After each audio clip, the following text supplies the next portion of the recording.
So, DeepSeek, DeepSeek. I'm sure you've been hearing about it. If you're not, and this is your first time hearing about it, good, because we're actually going to do a quick recap.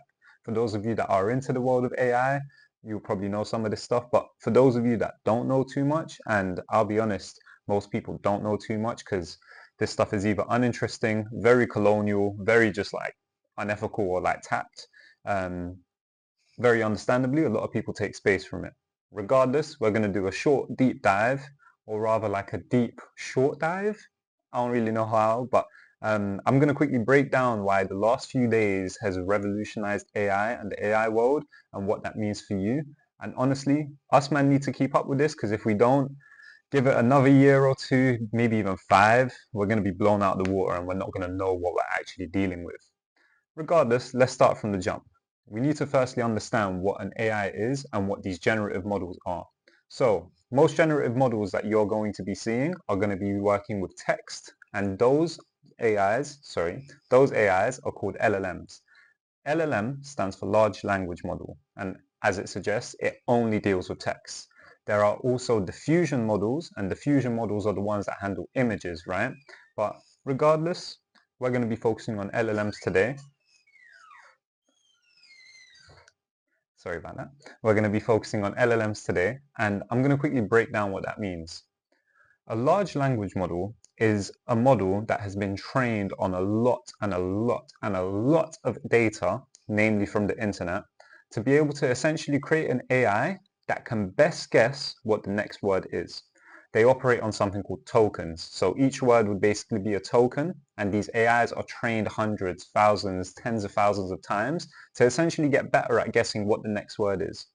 Over time, based on the amount of information that it gets, it's going to come out to a single point of like basically being able to regurgitate facts, being able to write things out, and like depending on how high level you train it and all the different techniques that go into it, you can have something called like a multi-expert AI in which you can give it a maths problem, you can give it a literature problem, what have you, and it will try its best to solve it. Of course, there are limitations on that side of things, but why does this matter? Well, up until this point, large language models have really basically been like in the hands of a few US companies, right? These US companies, guys, they're in the US, so you can imagine how bad they are, but they're bad, right? Like, first and foremost, the way that they get these resources to be able to create this level of computational power, of course, is funded and funded and resourced through genocide, first and foremost. To get the data to be clean, because remember I said they take all this data from the internet, right? And even that is highly unethical, has its own issues, but they take all this data from the internet, and the internet is kind of known to not be a good place at times, right? So you need to have people that prune these data sets and make them clean. What does that mean? Unfortunately, you're going to have a lot of enslaved labor to go through these data sets and take out some of the most horrifying things. Of course, this is still not necessarily being done with any kind of oversight. It's obviously being done with profit incentive in mind. So you're going to try and take all the shortcuts you can to get to what you need to, essentially. That results in a lot of fuckeries also then being baked into AI because, as you can imagine, these people aren't necessarily taking everything that is racist out, for example, right? So you're going to have a lot of AIs that still in their generation, again, when they're putting the next words together, because that's how they operate, you're going to get some that then also go into some levels of racist stereotyping, right? What else is there? This is all monopolized upon, right? It's only really a few companies that can afford this technology in the first place, and also then the labor to be able to, the employment power to be able to get all this labor to do all this for you. Essentially, it was a closed game. The best at the time, as of like even 3 weeks ago, were the US companies. They were some of the most valuable companies, especially Nvidia, because Nvidia was the one that was basically making the hardware for these companies. And why is that relevant to DeepSeek now? So, as I just mentioned, all of this stuff was closed off. All of this stuff was basically only at the hands of a few US billionaires and oligarchs and whatever the fuck, right? And so if you and I wanted to do something with the AI, we'd either have to pay or use it free based on their terms of service or whatever, and we might get only 10 prompts or something, right? In comes DeepSeek, right? DeepSeek was developed by a small team and like a small company based in China.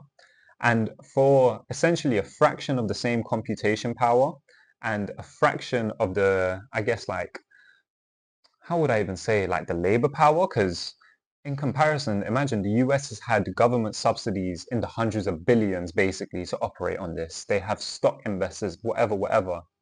These men in China made basically the same equivalent system for 5 to 6 million using old hardware. Obviously not old by like yours and mine standards, right? But like older hardware when it comes into this like data stuff of AI, right? When it comes to the data servers and all of this, the kinds of levels of raw compute power that they're operating on is stuff that you and I, we don't even know that these products kind of exist. I'm talking like 50K for like something like this big just for its computational power, right? On top of that, they made it open source. They put it online for free. They made it open source so anyone can download it and anyone can do anything they want with it, right? And then on top of that, they were just like, have at it. Not on some, the way you need to go and use ChatGPT is go online on their website, or if you're a company and you can afford it, you can get an API, which is basically, to dumb it down, it basically means you have something that gives you some level of access to the internal workings. You can't train it, for example. All of that is very different when it comes to DeepSeek. DeepSeek, you can run it on your own thing, bro. Like on your own laptop, if it's powerful enough. On your own PC, for example, you could get a few like consumer level hardware bits and then create like a setup for yourself that can run these systems, right? That is unheard of.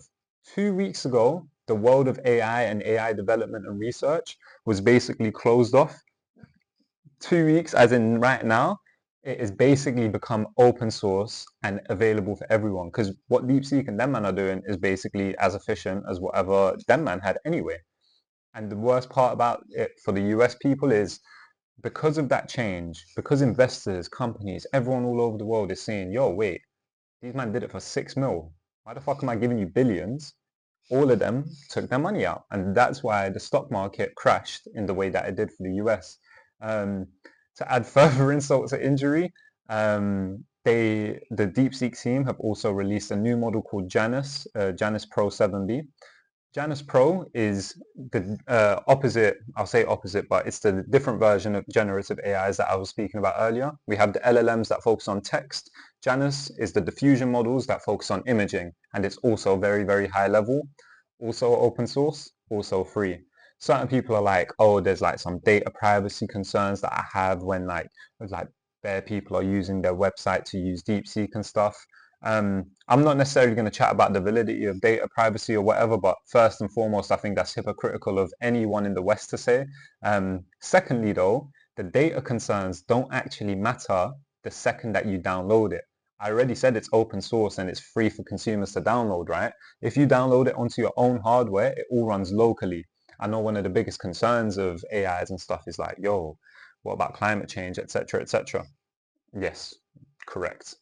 The difference in what DeepSeek allows for is, imagine, we can talk about the carbon and like all of this kind of stuff, like all the emissions that come from training these AI data sets and stuff, which again, the US is mostly responsible for. Um, but the difference is when you download it onto your local device, those things don't happen anymore. If I'm chatting to DeepSeek over their servers and stuff, yeah, cool. I can very much understand. It's like, okay, it's going to need to go to their data farm or to their processing centers, whatever, come back to me. That can all go into emissions and stuff. But once the data has been trained, once the model has been made as it has, when you download it locally, none of that becomes an issue. You don't need to worry about your privacy rights or whatever because it's all stored on device, right? And so what does this actually fucking mean? What am I even chatting for? I kind of wanted to give you a rundown on the history of how we got here and why these things are important and why they will be important going into the future. One of the other things I also wanted to do was give a few examples and also kind of show you a bit of what I'm thinking based on the very light research that I've done, right? So I'm going to quickly show you guys what I'm doing on my laptop, right? Let me just set up my terminal. And I have already downloaded DeepSeek. I used Olama to do it, whatever, whatever. This is all stuff that you can find a YouTube tutorial for if it's something that interests you. But I'm going to run Olama run DeepSeek DeepSeek R1 1.5B. What does this mean? I am trying to run the DeepSeek model, as in the AI model, version R1, at 1.5 billion parameters. The parameters of things is basically, think of it as the depth or the scale in which this AI model is running on. There it goes up to 7 billion, 8 billion. There's another model in the, I think, 640 billion parameter range. Obviously, that doesn't necessarily run the same on consumer hardware, but if you have something like one of the later Macs, you could run 7B pretty fine, which again should show you just how much the game has changed in the last 2 weeks alone. This would have literally been unheard of 2 weeks ago. But yeah, so click run, and then it begins to load it, and give it a sec. Let's do a little time skip.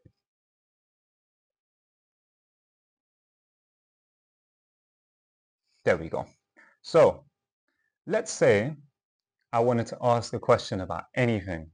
One of the coolest parts about DeepSeek, and one of the creepier parts that I think to the layperson, like the average person like you and I, one of the bits that are most surprising is the fact that you can actually see its thought process. What do I mean by that? I mean exactly what I said, bro. I said you can see its thought process. So let me ask a question like, what is better? Oh, cats or dogs? And I'm running the 1.5 billion parameter model, so you can see it's a bit faster to run. 7 billion parameter model would take a bit longer. But all of this that you're seeing on your screen right now, every single bit is just its thought process. So I'm going to quickly run through this for you, right? Not only is this extremely high level like generation, right?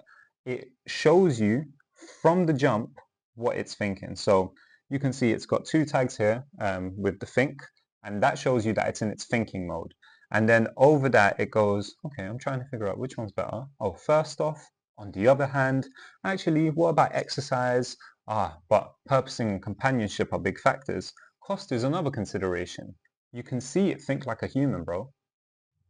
You can see that in real time as of right here. And for researchers and stuff, this has become like, this is obviously extremely useful. And it's just so interesting. Like I won't even be able to hide it. Like I just think it's cool because like, what the fuck, you know? And then you can see where it stops its thinking process there. When it has the little slash, that means it's ending that process. And so then it brings it down to me when deciding between cats and dogs: independence, social interaction, exercise, etc., etc. All of that is there with a conclusion. What do the social ramifications of things like this mean, right? A lot of people think that DeepSeek and other AIs and whatnot can be as trusted as doing your own research by finding sources and stuff. Unfortunately, that's not the case, and it's a bit of a mixed bag. I'll break it down. So these are large language models, right? They have been trained on a lot of data to come out to generate sentences that, based on the previous information they've seen, would make sense. For example, it knows that if, like when you're talking about the lifespan of cats and dogs, these words in this succession make the most sense, right? It's gone through a bit of reasoning and it's gone through a ton of training to be able to come to this conclusion. But that doesn't mean it can't have issues. It's not necessarily like a search engine per se, right? And it's not going to be able to verify things to the same degree that a human's going to be able to, because we have that kind of like rationality, right? That doesn't mean it's not powerful. That doesn't mean it's not useful, because when it then comes to generating plans, for example, it could be incredible. Or generating emails, as we've seen for a lot of people that do that using ChatGPT and stuff, right? Let's go back again to the social ramifications. Let's say we asked a question about what is happening currently in Palestine and the genocide that the Palestinians are facing, right? These AIs and stuff, I don't want you guys to make the mistake to think, oh wow, they can't be biased or whatever. They very much can. Cool, it's getting trained on a lot of data, but that doesn't mean that there aren't safeguards and guidelines that are put in place. When I say safeguards and guidelines in quotation marks, sorry, that's just me referring to what they are. I'm not trying to be on some, oh, these things aren't real, whatever. More so to say that these are still trained with capitalist ideas, capitalist ideals, etc., etc. The only benefit is now that these things are becoming much more open source, as we're seeing with DeepSeek, individuals like you and I are going to be able to much better tailor and educate these AIs when it comes to the field of social sciences. Regardless, let me just quickly show you. Is what Israel is doing in Palestine a genocide? I know it is a genocide, but I want to see what you think. And this is going to run and it's going to say, what's going on? Keep in mind, I've done some of my own research on this slightly before. By research, I mean just prompting DeepSeek on certain thought processes and stuff that it has. And essentially, it would not budge on the fact that this is conflict, and as you can see here, in conclusion, the appropriateness of Israel's actions in Palestine as a genocide depends on how one defines genocide, the extent of targeting specific groups, etc., etc. As you can see, it's not saying yes. Why is that? Because again, when it comes into these guidelines and all of these stuffs, right, when it comes to training DeepSeek or any other kinds of LLMs, it's going to require people to put in these certain safeguards, because then you can imagine certain rules, certain laws, whatever, what have you, right? It's going to be potentially seen as an infringement of whatever. Despite the fact that you and I know what is happening is that, despite the fact that multiple human rights groups across the entire globe know what is occurring, an AI like this still won't be able to do that. One of the reasons I again wanted to show you guys this is because you guys don't necessarily need to take this stuff on and think that these AIs are going to be the next arbiters of truth, that they are the most factual sources, that they can sift through whatever. All they are literally doing is putting the best word that they think should come next after another word. Extremely intelligent, highly useful in a lot of different applications, but there are still ways to go.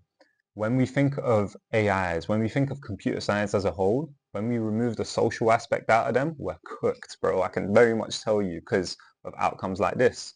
But it's very interesting to play around with. And let me just tell them, you are incorrect. It is a genocide. And yeah. So I hope that gives you a slight rundown on what is actually happening behind the scenes, why the world is basically changed over these last few weeks, why the US lost $1 trillion, which is, I'm a hater, don't even stress about it, and all of these separate things, right? So if that's been helpful, definitely follow along, see what else comes of this, and let me know what else you'd want to see. Thank you.